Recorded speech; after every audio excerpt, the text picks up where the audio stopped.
Facebook. Using Facebook, talk to people.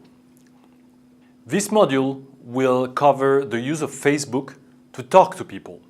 Facebook is one of the main social media with about 1.3 billion users worldwide, but this is a channel of communication, meaning if the people you want to talk to are not on Facebook or do not use Facebook as one of the sources of information you provide, that is probably not the best channel to communicate on.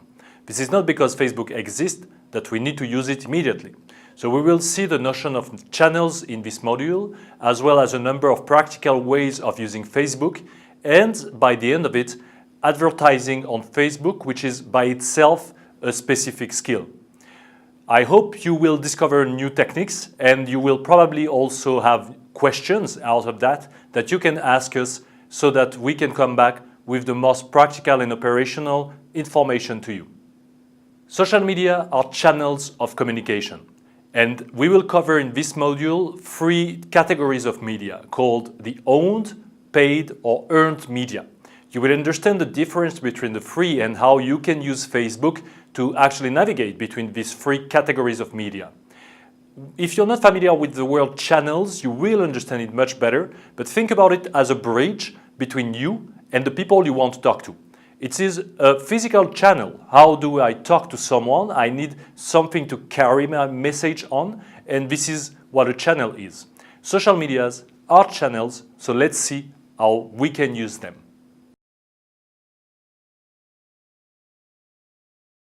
To introduce you to the notion of channels of communication, which is a notion which is fundamental for any communication officer, I will use a drawing. So let's imagine we are on the left side of this drawing, and this is our project. We need to communicate with a bunch of people on the right side, the people we want to talk to.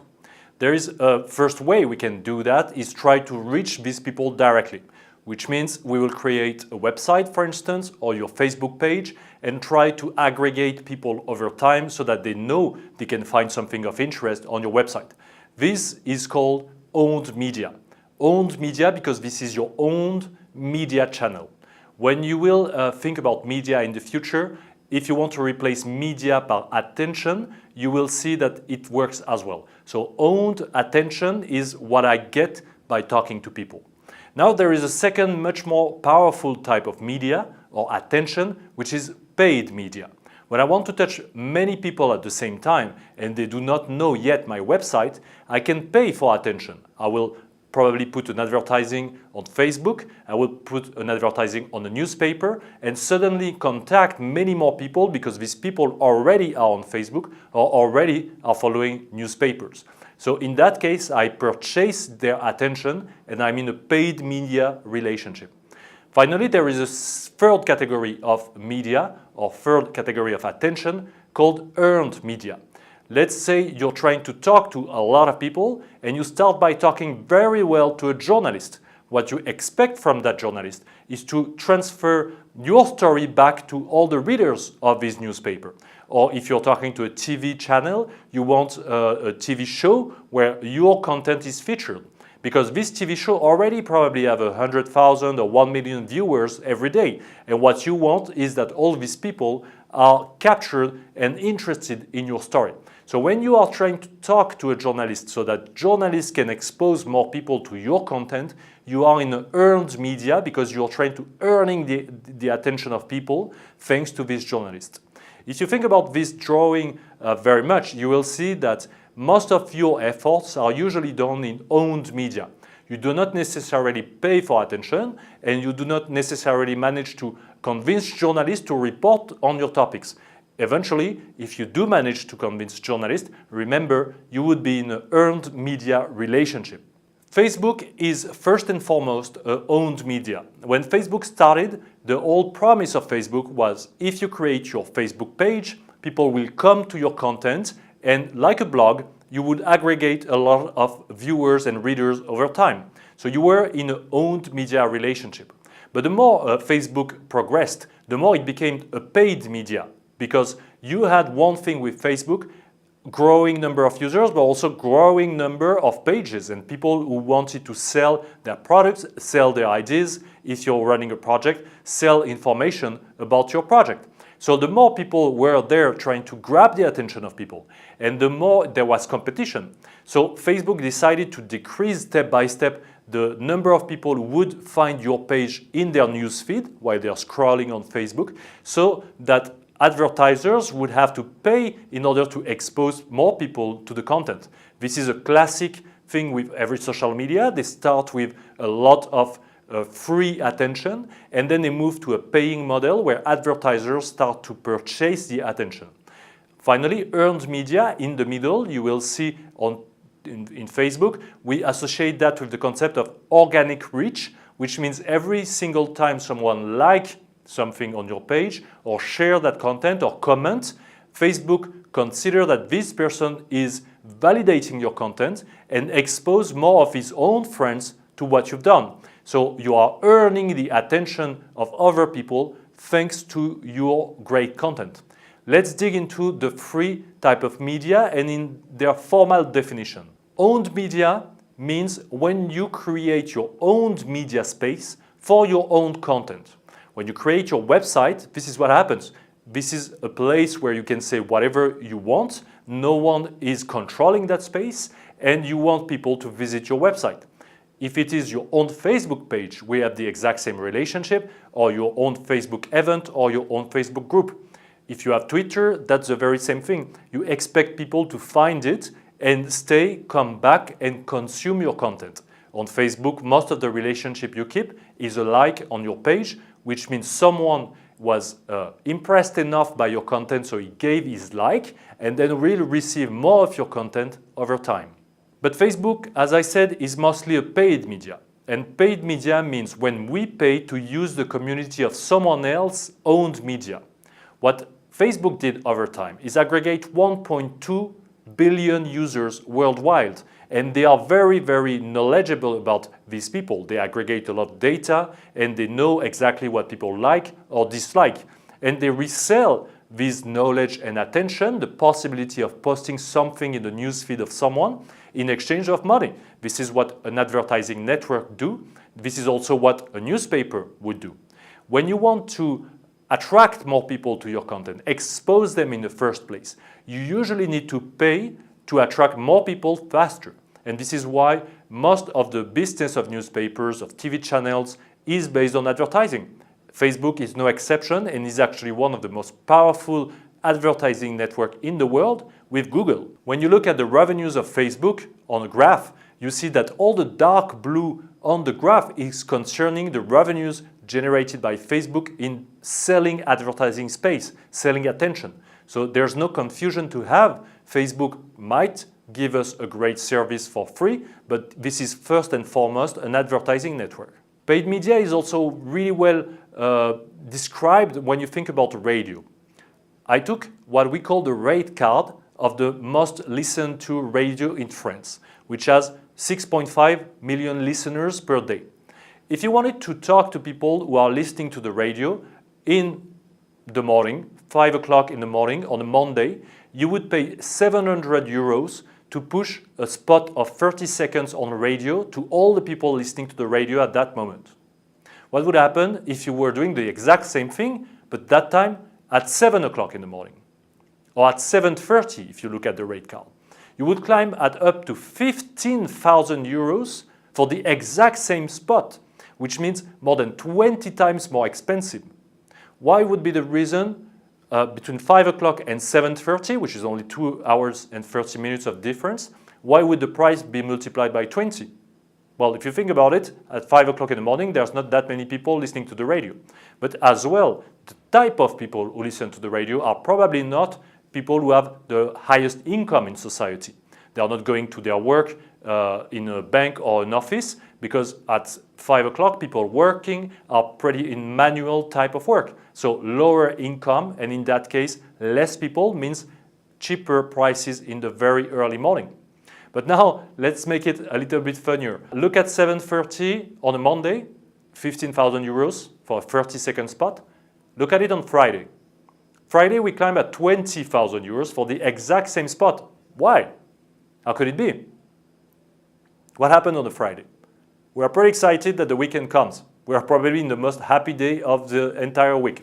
And additionally, since these are probably the last advertising spots you will listen to in the week, you will be more inclined to go shopping on a Saturday, remembering these particular spots.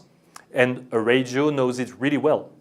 In fact, advertisers in general, people who are selling advertising attention, they know exactly when their target audience is more receptive, and they will monetize that exactly like Facebook is doing. Paying for media, well, that's when you're advertising on TV, when you're advertising in a magazine, you purchase a sponsored article written by a journalist, or you're doing Facebook boosting or micro-targeting advertising. We will come back to this particular notion in the last part of our e-learning module, so you will understand more in depth the subtleties of advertising on Facebook. Finally, Facebook is also an earned media channel, meaning it was built to let people come into contact with your content or reach out to people by paying so that your message could be put in front of their eyes, or eventually because people would engage with your content so much, will very much like it, their own friends would be exposed to it. This last relationship, earned media, is when others let you use their community for free, consciously or not. So on Facebook, you probably have 200, 300, 400 friends. Every time you like something, your friends are more likely to also see it because you validated it for your own community. This is how Facebook works with organic reach. You're organically touching people. This is the contrary to paying for attention. Organic attention is a great way, when your content is good, to touch more people on Facebook. This is also where virality comes in. If you heard about the notion of viral videos or virality, this is when so many people actually share the content for free that suddenly your content reach out to hundreds of thousands or millions of people. Channels are also very much integrated, which means they all work together. You do not only do owned media or earned media or paid media, they work together. So let's see the relationship between owned media, my own website, my own Facebook page, and paying for attention. How does it work together? Well, if you're paying advertising to drive traffic to your website, you want people to go onto your website, what you would do is probably pay for attention on Facebook, push the message to a lot of people, and you would expect in return that they click on the advertising and end up onto your website. What you want at that time is capture that attention somehow, usually thanks to a newsletter, so more subscribers are now available to your own media channel, which is your newsletter. You could also pay for media so as to earn media. This is when you have to kickstart somehow the movement. You're creating a great video, but no one has seen it. You're paying onto Facebook to push that video to a maximum number of people because you think it's great. And if people who are exposed to it start to share, to comment, to like, then you are earning media thanks to it. It is very rare when you produce a communication tool that you don't need to pay a little bit so as to trigger that reaction. So usually always try to budget at least a part of your media budget in the 10 to 20% on paying for attention so that it can lead to something else afterwards. Finally, you also have a relationship between earning media and owning media. What does it mean? You have your own website, you publish something onto it. How does it end up being shared by lots of people? Or if you're publishing only on your Facebook page, you're not paying, how can people find it and suddenly share it? Well, that's where you're producing great, amazing content and where your brand is important. Think about it a second. There is one brand in the world, which is actually considered the most valuable brand in the world, which ever and whenever they post something on their website, suddenly the whole world talks about it. This brand is Apple. Apple is not purchasing a lot of media space. What they do is organize a live conference on their own stage with their own means. They film it, and what happens? In the next 30 minutes, the entire world is sharing whatever latest products they've been releasing. Because Apple built such a massive brand that they don't need to pay for attention anymore. They are so big and so well recognized, and this is the most valuable, as I said, brand in the world, that whatever they say, people will share. This happens as well in the institutions and governments when usually something goes bad. You don't want to talk about it, but you have to make a press release and everyone else talks about it. You're earning media, not for the right reasons. You would prefer not to have that, but still this is the relationship that happens. And finally, in the middle, when the three type of media mix, we find what we call the sweet spot. The sweet spot is when they reinforce each other, when you have thought about the three together, and this is called integrating channels. When I ask to people I train what are the main tools of communication they use, usually they come up with a number of things which are common to everyone. Their website is the first one, their Twitter page is the second one, they organize events, they have a Facebook page, and they usually produce leaflets or brochures. You can see that on screen. What happens? What sort of media do we have here? We mostly have owned media channels, which means they create their own media space, and that is why so much of these particular projects or particular clients struggle to have attention. They only expect people to find them on their own media channel. But in order to grow your own media channel, you need to post extremely frequently to provide an amazing value over time so that people connect with you and come back. This is probably the most time-consuming type of media channel. Owning your own media is great, you can see whatever you want on it, but this is very time-consuming and sometimes probably not worth the investment if after 2 or 3 years of a project you only have 300 fans on Facebook. Because you've been spending all this time to only aggregate 300 people. You could have probably invest your time much better doing a newsletter or direct emailing or even talking to these people during events. We will conclude this particular chapter by looking again at that graph. We are on the left, people are on the right. We can talk to them directly, owned media. We can pay for media attention. This will be the topic of the end of this e-learning class. We can pay for attention, paid media, or we can talk to journalists, really excite journalists to report on our stories, and this is earned media. If you're looking at this module and this is the first one you're looking at, if you check the case study videos, you will see that what we're trying to get is earned media, while this particular module will focus mostly on owned and paid media.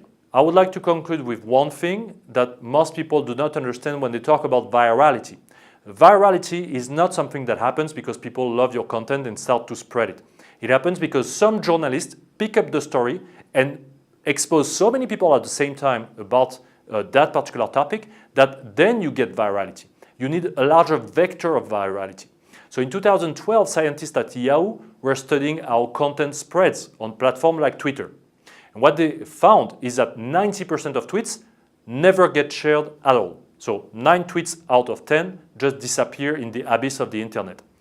But not only that, among the 1% of tweets that get shared more than 7 times, so 7 retweets, that's a lot on Twitter, not a single one in their study actually went viral. What does it mean? You can be successful in your small community of Twitter, but that doesn't mean it will suddenly reach millions or dozens of millions of people. The only way to get viral, if it's a journalist who probably have himself 1 million followers, picks up your story and decide to run something on top of that. Once you get a journalist, you get potential virality. Unless you get that, you will still be stuck. So earning media is virality explained with a strategy behind it. Don't try to make viral content. Never order viral content unless you know what makes something viral, which is triggering the attention of a journalist. In this part, we've seen the concept of channels, and this should be clear to you by now. Some channels are very, very expensive in terms of time you need to invest to make them work, and some others are expensive because you need to pay for attention. But if you understand the difference between the three and you know what you're doing before starting, you will make the best choices possible. So let's see in the next chapter how we can use Facebook as one of its channels.